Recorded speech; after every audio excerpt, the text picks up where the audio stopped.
Na pia viongozi wa kisiasa ni muhimu sana tutofautishe mambo ambayo tunapitia. Maana mara nyingi viongozi wa kisiasa wanapoona umati mahali popote, wanafikiri ni nafasi ya kujitetea na kutoa sera zao na siasa zao. Kama unahitaji kufanya siasa na wewe ni kiongozi unayejiamini, ita mkutano wako. Usingoje mahali watu wanaomboleza na hapo ndipo unaenda kujaribu kutoa sera. Matatizo ambayo yamekuwa yakitendeka ya kuvamiwa kwa watumishi wa Mungu, kufurushwa kwenye mikutano, na watu wameichukua sasa kama ni jambo la kawaida. Jambo la kwanza kwangu kwa hilo ni kwa watumishi wa Mungu. Kama wewe ni mtumishi wa Mungu na hautarajii kuteseka, basi chunguza maono yako ama mwito wako. Maana tunajua kuna watumishi wa Mungu pale awali, sio tu walifukuzwa, waliuawa, walikufa kwa ajili ya Injili. Kwa hivyo hilo si kwangu alitishi sana kuona wachungaji wanapopigwa. Hilo ni jambo la kawaida, na ningependa wajue watarajie kupigwa hata zaidi. Kwa maana kulingana na maandiko tunajua hata wale watumishi wote wa Yesu Kristo walikufa vifo vya ajabu ajabu. Waliuawa wengine kwa ajili ya imani yao. Yohana akakatwa kichwa kwa ajili ya imani yake. Kwa hivyo inapotendeka hayo, tusitukue nafasi kama watumishi kuwalaani wananchi. Jambo ambalo tunatakiwa kufanya ni kuwaombea, na unapokwenda mahali ukikataliwa, Kristo Yesu alisema unapokataliwa mahali hapa, kwenda mahali pengine. Kwa hivyo sio pia nasi tunapoenda kwenye mikutano na watu watukatae, tuchukue jukumu la kuwalaani. Hayo ni baadhi ya chakula cha safari. Ulipoamua kuokoka na kumtumikia Mungu, kubaliana na masharti yake. Na masharti moja ya kutumikia Mungu ni kupigwa vita, ni kuongewa vibaya, ni kutukanwa, ni kupigwa. Na Yesu Kristo mwenyewe akasema hata mtapelekwa barabarani na kupigwa, lakini hayo yasiwasumbue. Mngeendelee kuhubiri Injili katika masaa, majira na nje ya majira. Kwa hivyo hayo ndio maoni yangu, lakini ningependa pia kuwaomba wananchi, ikiwa muelewani na watu, ni nafasi ni kupea kila mmoja nafasi. Nasi sisi wachungaji tunapokwenda kwenye matanga, tutarajie hayo si matanga. Kama matanga sio yako, usitarajie kila mtu kuongea vile unavyotaka. Wengine wataongea matusi, hauna jukumu na mamlaka juu yao. Wengine wataongea uongo, hauna jukumu. Lako ni kuhubiri Injili na Injili peke yake. Na pia viongozi wa kisiasa ni muhimu sana tutofautishe mambo ambayo tunapitia. Maana mara nyingi viongozi wa kisiasa wanapoona umati mahali popote, wanafikiri ni nafasi ya kujitetea na kutoa sera zao na siasa zao. Kama unahitaji kufanya siasa na wewe ni kiongozi unayejiamini, ita mkutano wako. Usingoje mahali watu wanaomboleza na hapo ndipo unaenda kujaribu kutoa sera. Na mimi ningeomba pia hata sisi kwenye ratiba zetu za mikutano, kiongozi akija hata kanisani, moyo wake ndio muhimu. Tumtreat kama mwananchi wa kawaida. Maana watu wengine wa kawaida wakija hatuwapi nafasi. Kwa nini hawa? Sisi ndio tumewapea vyeo ambao wastahili kuwa navyo. Wao wakitaka kuongea kwa matanga waje watoe rambirambi zao na iwe ni mwisho. Nasi wachungaji tukihubiri, tutoe mahubiri yetu na yawe ni mwisho. Tuache kuingiza vita kwenye huzuni, kwenye misiba ya watu. Watu wamepoteza watu wao, nasi tunapeleka siasa zetu, tunapeleka umahiri wetu, tunamkosea Mungu na kumkosea mwanadamu pia. Lakini kitu cha mwisho ningependa kusema, neema ya Mungu bado ipo. Tuko na swali moja mchungaji. Tunaona kwamba hivi pale Kirinyaga kuna mchungaji ambaye alizuia wanasiasa kuhutubia wananchi. Je, katika kauli kama hiyo maoni yako ni ipi? Jambo la kwanza, tunapokwenda kwenye msiba ama kwenye mazishi, watu wengi wanaenda na wazo moja la kuatia moyo wengine, iwe ni wanasiasa, iwe ni wananchi wa kawaida. Jambo la kwanza ningependa kusema ya kwamba wanasiasa ni watu ambao sisi wenyewe tumewapa hivyo vyeo. Sisi wenyewe ndio tuliwachagua, tukaamka asubuhi, tukajiandaa, tukawapigia kura, na tukaamini kuwa wamechaguliwa pia na Mwenyezi Mungu. Na kwa hivyo maandiko yanasema hivi, tuwape heshima wale wanaostahili kupewa heshima.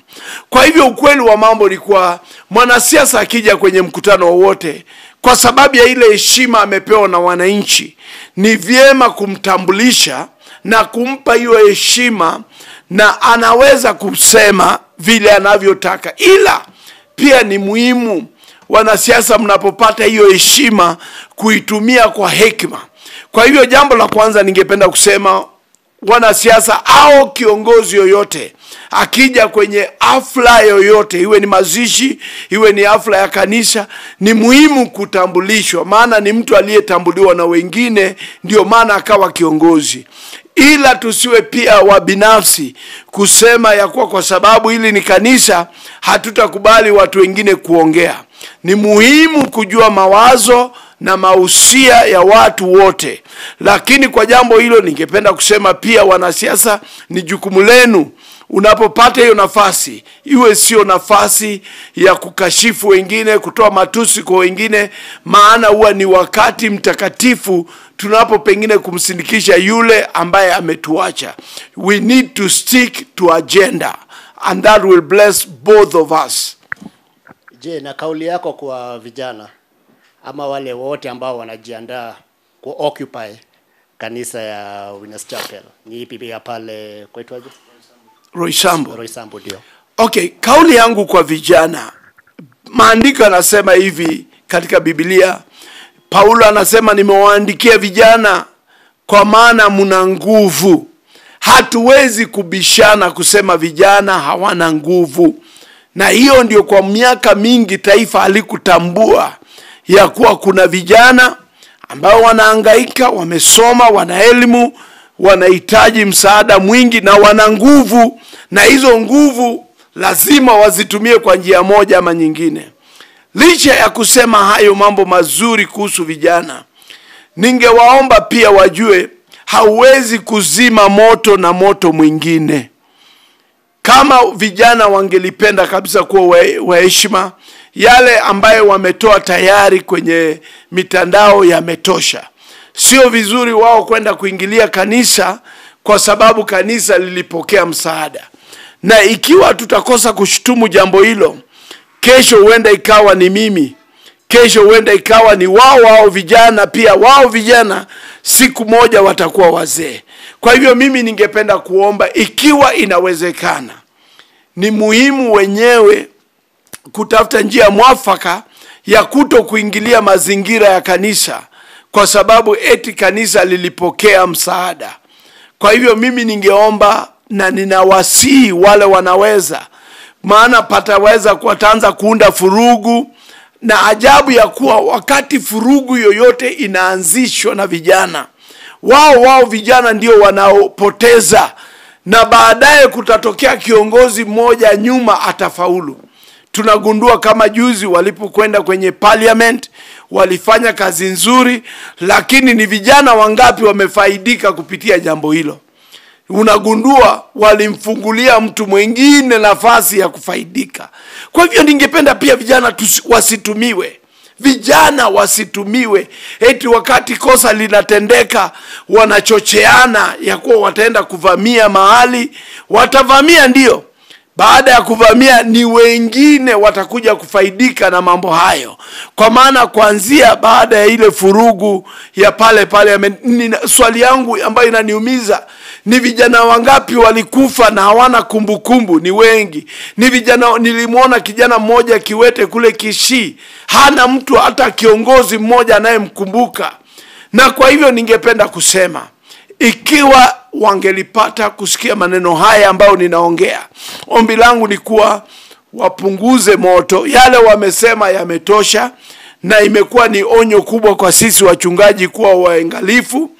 Lakini ningewaomba, ikiwa wanaweza kosa kwenda itakuwa baraka, maana maisha yao ni yao, na wakaenda watasimamisha kwa Jumapili hii.